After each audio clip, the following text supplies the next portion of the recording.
Hey everybody, Professor Benelu one last time. This is going to be the third video of the series of 3. All right, we're going to go over the last 3 topics you can choose from for your Unit 2 discussion board. Women's Rights Movement, you're going to be analyzing the founding document for the National Organization of Women. This was a group that was formed in 1966, and it was inspired by the passage of the Civil Rights Act of 1964 to fight for equality for women. Founding members have now included Dr. Pauline Murray and Betty Friedan. Murray was a Yale law professor and was also a member of the President's Committee on the Status of Women. Friedan was very famous for her 1963 book, The Feminine Mystique, groundbreaking book. I totally believe that every woman should read it. It really is.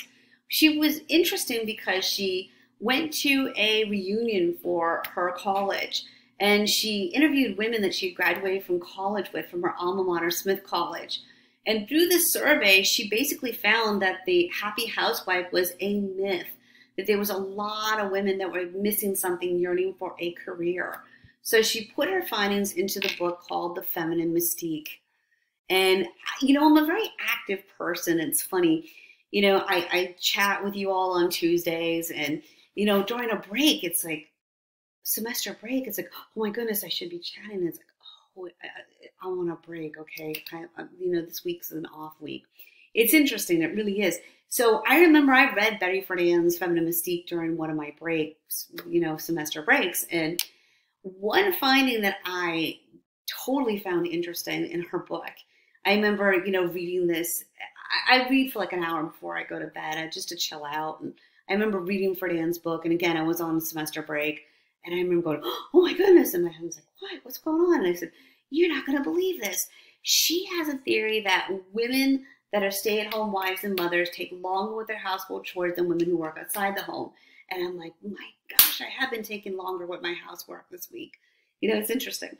But one main flaw of her book was that it was mainly geared towards white middle-class women.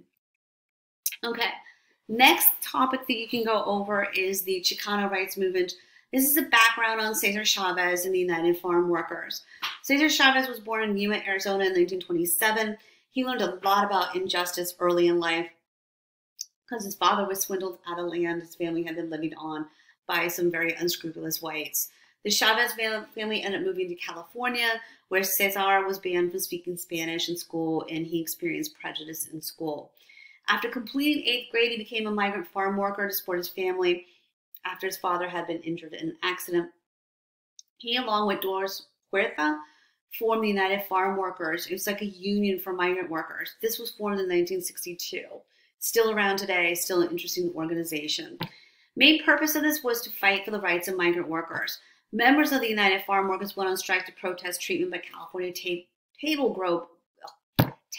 grape growers and lettuce growers. Sorry, I can't talk.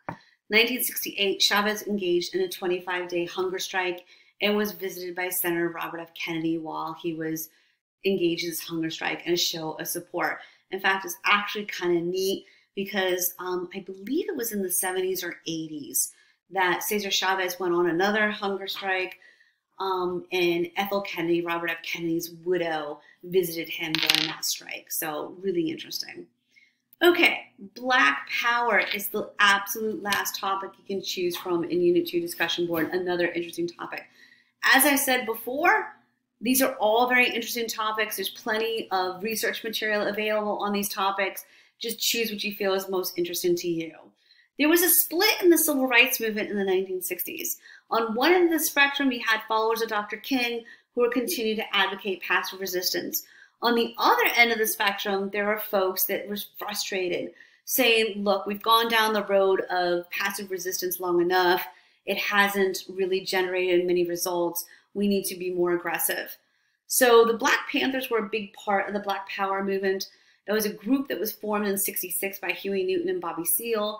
They fought for African American rights and particularly against police brutality. So that is the Black Power movement topic.